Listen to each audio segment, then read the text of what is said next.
Hi friends, welcome to Nadhiya creatives. இன்னைக்கு நம்ம பார்க்க போகிறது சிக்கன் வச்சு ஒரு ரெசிபி தான். சண்டே ஸ்பெஷலாக, அதுவும் 2 மாதமாக வந்து சாமிமார்கள் எங்கள் வீட்டில் வந்து மலைக்கு ஐயப்பனுக்கு மாலை போட்டு மலைக்கு போயிட்டு வந்து விரதம் முடித்து இன்னைக்கு இந்த சண்டே வந்து நம்ம வீட்டில் சிக்கன் 65 பிரியாணி எப்படி செய்யறதுன்னு வாங்க பார்க்கலாம்.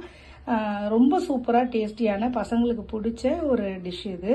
அதனால எங்கள் பசங்களுக்கு பிடிச்ச மாதிரி 1 கிலோ வந்து சிக்கன் எடுத்து நல்லா வாஷ் பண்ணி வச்சுட்டேன். அதுக்கு வந்து தேவையான மசாலாலாம் நம்ம ஆட் பண்ணிக்கலாம். இதுக்கு வெறும் மிளகாத்தூள், தனி மிளகாத்தூள் சொல்லுவோம் இல்லைங்களா, அது வந்து ஒரு 2 ஸ்பூன் அளவு சேர்த்துக்கலாம் காரத்துக்கு.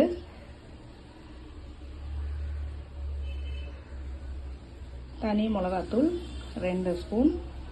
அதுக்கப்புறம் மஞ்சள் தூள் ஒரு 1/2 ஸ்பூன் அளவு சேர்த்துக்கலாம். அந்த நீச்ச வாசம் இல்லாமல் இருக்கும், கவுச்சி வாசம், அதுக்காக ஒரு 1/2 ஸ்பூன் அளவு மஞ்சத்தூள்.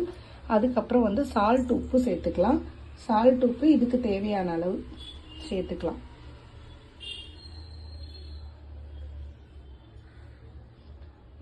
இப்போ சேர்த்தாச்சு இதுக்கு தேவையான அளவு சால்ட், உப்பு. அதுக்கப்புறம் கரம் மசாலா வந்து இதுக்கு தேவையான அளவு தனியாக சேர்த்துக்கலாம், பிரியாணிக்கு தேவையான அளவு தனியாக சேர்த்துக்கலாம். சின்ன ஸ்பூனில் 1 ஸ்பூன் அளவுக்கு நம்ம ஹோம்மேடு கரம் மசாலா, இது நல்லா வாசமாக இருக்கும், அது சேர்த்தாச்சு. இது கூட கார்ன் மாவு நல்லா ஒரு 1.5 ஸ்பூன் அளவுக்கு சேர்த்துக்கிறேன். டேபிள் ஸ்பூன் அளவு சேர்த்துக்கலாம். நல்லா 1.5லேருந்து 2 டேபிள் ஸ்பூன் அளவுக்கு கார்ன் மாவு சேர்த்துக்கலாம். இதுக்கு கூட நான் வந்து இதுக்காகவே தனியாக வந்து கடலை மாவும் அரிசி மாவும் சேர்ந்து வந்து அரைச்சி வச்சுருக்கேன். அதாவது 4 கப்பு கடலை மாவுக்கு இது பஜ்ஜிக்கும் யூஸ் பண்ணிக்கலாம். அப்புறம் வந்து இந்த மாதிரி சிக்கன் 65, அப்புறம் காலிஃப்ளவர், அதுக்கப்புறம் இதெல்லாம் பொரிக்கிறதுக்கு பஜ்ஜிக்கு, இது பன்னீர் 65, காளான் 65 எல்லாத்துக்குமே யூஸ் பண்ணிக்கலாம். அதுக்காக வந்து நான் என்ன பண்ணுவேன்னா 4 கப் அளவுக்கு கடலை பருப்பும் 1 கப் அளவு பச்சரிசியும் எடுத்து வாஷ் பண்ணி நல்லா வெயிலில் நல்லா முறுமுறுன்னு ஆறிடணும். ஆறின பிறகு எடுத்து மிஷினில் கொடுத்து அரைச்சி ஜெலிச்சு எடுத்துகிட்டு வந்து வச்சுக்கணும். அதில் வந்து ஒரு 2 ஸ்பூன் அளவு நம்ம சேர்த்துக்கலாம். ஏன்னா அது அரிசி மாவு போடும்போது நல்லா கிறிஸ்பியாக இருக்கும், அதுக்காக இதையும் நான் வந்து சேர்த்துக்கிறேன். இது கூட உங்களுக்கு ஆப்ஷனல் தான், விருப்பப்பட்டால் ஃபுட் கலர் ஆட் பண்ணிக்கோங்க. அப்படி உங்களுக்கு விருப்பம் இல்லைன்னா ஃபுட் கலர் ஆட் பண்ண வேண்டாம். நான் வந்து ஒரு வீடியோக்காக நல்லா பார்க்க நல்லா இருக்கணும் அப்படின்றதுக்காக ஒரு 1/4 ஸ்பூன் அளவுக்கு நம்ம ஃபுட் கலர் இந்த பிராண்ட் தான் எடுத்திருக்கேன். இது வந்து யூஸ் பண்ணிக்கோங்க. இது வேண்டாம் அப்படின்னு நினைக்கிறவங்க ஸ்கிப் பண்ணிக்கோங்க. இது கூட தயிரும் லெமனும் வந்து சேர்த்துக்க போகிறோம். இப்போ இதுக்கு ஒரு 1.5 டேபிள் ஸ்பூன் அளவுக்கு தயிர் சேர்த்துக்கிறேன். இப்போ சேர்த்தாச்சு. இது கூட லெமன், ஒரு பெரிய லெமனாக இருந்தால் ஒரு 1/2 லெமன், சின்னதாக இருந்தால் ஒரு முழு லெமன் சேர்த்துக்கலாம். இப்போ லெமன் வந்து நல்லா ஒரு லெமன் ஃபுல்லாக வந்து சேர்த்துக்கிறேன். இது வந்து ஒரு நார்மல் சைஸ் லெமன் தான்.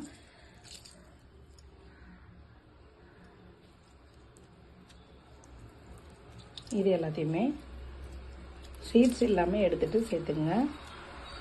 லெமன் சேர்த்தாச்சு. இந்த லைட்டாக இருக்க சீட்ஸ் மட்டும் எடுத்துக்கலாம். 2 சீட்ஸ் மட்டும் விழுந்துருச்சு உள்ள, அதை மட்டும் எடுத்துட்டு நம்ம இந்த இது வந்து நல்லா மிக்ஸ் பண்ணிக்க போகிறோம். இது ஏற்கனவே நம்ம சிக்கன்லேயே கொஞ்சம் தண்ணி வந்து விட்டுருக்கோம். எப்போவுமே வாஷ் பண்ணி என்ன தான் ட்ரை பண்ணி கொண்டு வந்தாலும் சிக்கனில் கொஞ்சம் லெமன் வந்து வரும். இது எல்லாத்தையுமே நல்லா வந்து மிக்ஸ் பண்ணிவிட்டு எப்படி இருக்குன்னு பார்க்கலாம். இப்போ நல்லா மிக்ஸ் பண்ணியாச்சு. இப்போ இது வந்து நல்லா ஒரு அரை ஊர் ஊறட்டும். ஊறின பிறகு பொரிச்சு எடுத்துகிட்டு எப்படி இருக்குன்னு பார்க்கலாம். இப்போ இது கூட இஞ்சி பூண்டு பேஸ்ட்டு நம்ம சேர்க்கல, மறந்துட்டோம். அதையும் வந்து நான் இப்போ ஒரு 2 ஸ்பூன் அளவுக்கு சேர்த்துக்கிறேன். சேர்த்துட்டு இதையும் நல்லா மிக்ஸ் பண்ணிக்கலாம். மிக்ஸ் பண்ணிவிட்டு எப்படி இருக்குன்னு பார்க்கலாம். இப்போ இது நல்லா ஊறி இருக்கு. ஊறின பிறகு தான் நம்ம இஞ்சி பூண்டு பேஸ்ட் சேர்த்தோம். இப்போ சேர்த்தோம் ஒரு 5 நிமிஷம் 10 நிமிஷத்துக்கு நல்லா ஊற வச்சாச்சு. இப்போ இதை பொரிச்சு எடுத்துடலாம். அதுக்கு ஒரு கடாயில் நம்ம எண்ணெய் வச்சுருக்கோம். எண்ணெயில் ஃபுல் ஃப்ளேம் தான் வைக்கணும்.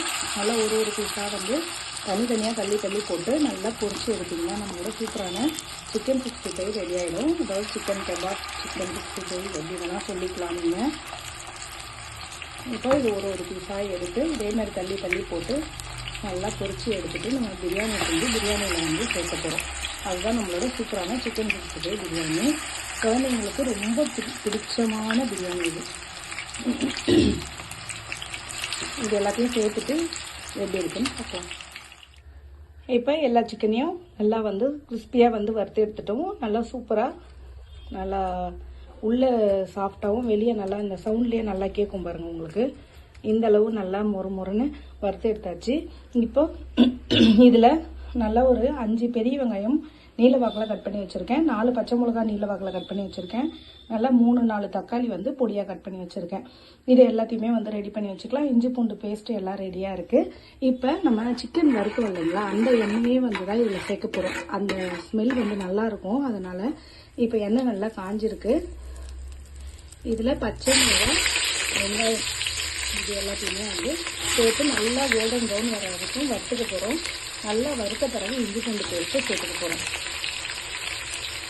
இப்போ இது நல்லா வறுத்துட்டு எப்படி இருக்குன்னு பார்க்கலாம். ஒரு 5 to 10 நிமிஷம் ஆகும். இது நல்லா கோல்டன் ப்ரௌன் வறந்த பிறகு எப்படி இருக்குன்னு பார்க்கலாம். இப்போ வெங்காயம் இந்த அளவுக்கு கோல்டன் ப்ரௌன் வரணும். பார்த்தீங்கன்னா நல்லா தெரியும் உங்களுக்கு. கருகக்கூடாது, லைட்டாக கோல்டு ப்ரௌனு எல்லாம் ஒன்று போல் வரணும். இதுதான் கரெக்டான பதம். பிரியாணிக்கு எப்போவுமே இந்த மாதிரி செய்யும்போது நல்லா டேஸ்டி கொடுக்கும். இதில் ஒரு 2 ஸ்பூன் அளவுக்கு இஞ்சி பூண்டு பேஸ்ட்டு சேர்த்துக்கலாம். 2லேருந்து 2.5 ஸ்பூன் வரைக்கும் சேர்த்துக்கலாம். நான் 3/4 கிலோ அரிசி எடுத்துருக்கேன், அதாவது ஒரு 3.5 கப் அளவுக்கு. இது சேர்த்து நல்லா இந்த பச்சை வாசனை போக இந்த இஞ்சி பூண்டு நல்லா வதக்கிட்டு தக்காளி புதினா இதெல்லாம் சேர்த்துக்கலாம். இப்போ இஞ்சி பூண்டு பேஸ்ட் சேர்த்து ஒரு 2 நிமிஷம் நல்லா வதக்கிட்டோம். இந்த சமயத்தில் நம்ம கட் பண்ணி வச்சுருந்த தக்காளி வந்து சேர்த்துக்கலாம்.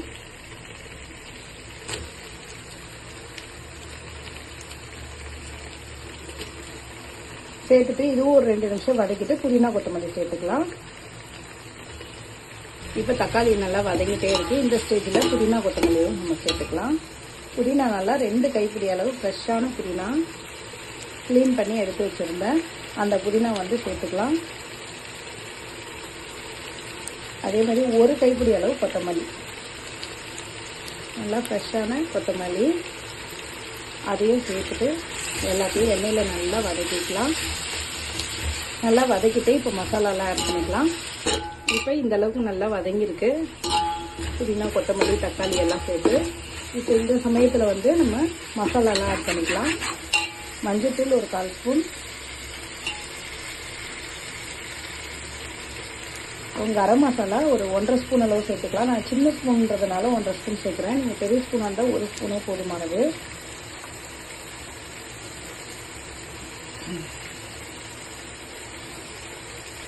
இப்போ வெறும் மிளகாத்தூள், தனி மிளகாத்தூள் அது வந்து 1.5 ஸ்பூன்லேருந்து 2 ஸ்பூன் அதையும் சேர்த்துக்கலாம்.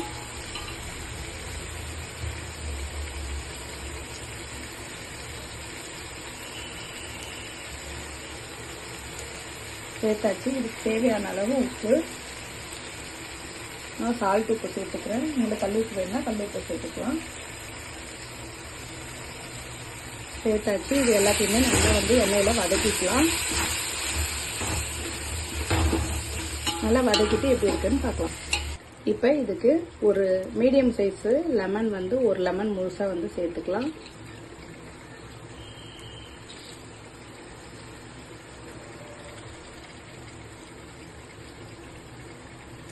அப்புறம் 10 ரூபா பாக்கெட் தயிர் வந்து 1 முழுசாக சேர்த்துக்கிறேன்.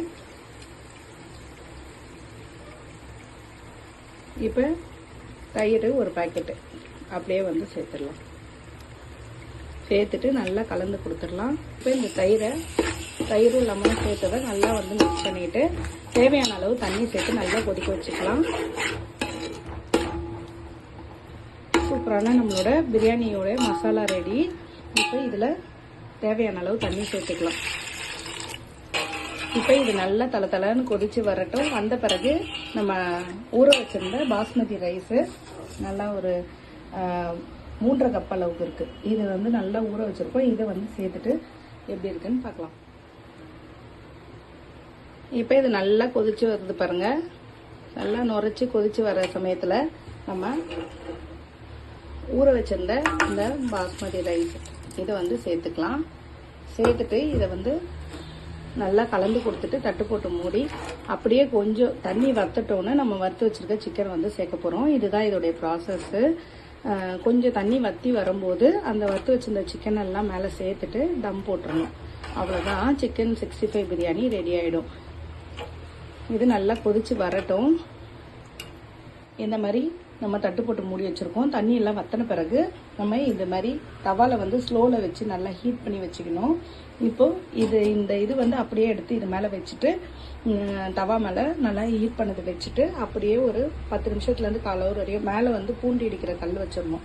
வச்சுட்டிங்கன்னா நம்மளோட சூப்பரான பிரியாணி ரெடி ஆகிடும். இதுதான் இதோடைய ப்ராசஸிங்கு. இப்போ நல்லா தண்ணி வற்றி வரட்டும். அது வரைக்கும் தட்டு போட்டு மூடி வேக வச்சுட்டு எப்படி இருக்குன்னு பார்க்கலாம். இப்போ இதில் தண்ணி நல்லா வற்றிருக்கு.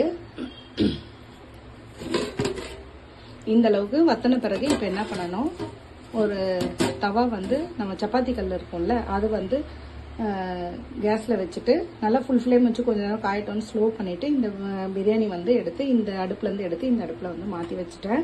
இப்போ இது வந்து நல்லா ஸ்லோலியே ஒரு 1/4 மணி நேரம் இருக்கட்டும். இருந்த பிறகு எப்படி இருக்குன்னு பார்க்கலாம். அதுக்குள்ளே நம்ம எடுத்து பார்த்துடலாம்.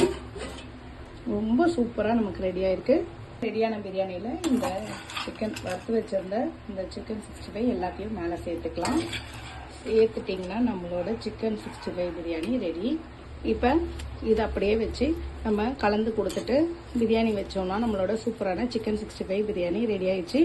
இதேமாரி நீங்களும் வந்து செஞ்சு பாருங்கள். செஞ்சு பார்த்துட்டு கண்டிப்பாக கமெண்ட்ல எப்படி இருக்குன்னு சொல்லுங்கள். உங்களுக்கு பிடிச்சிருந்தா லைக் பண்ணுங்கள், ஷேர் பண்ணுங்கள், கமெண்ட் பண்ணுங்கள், சப்ஸ்கிரைப் பண்ணுங்கள். பக்கத்தில் பெல் ஐக்கான் பட்டனை ப்ரெஸ் பண்ண மறந்துடாதீங்க. தேங்க்யூ.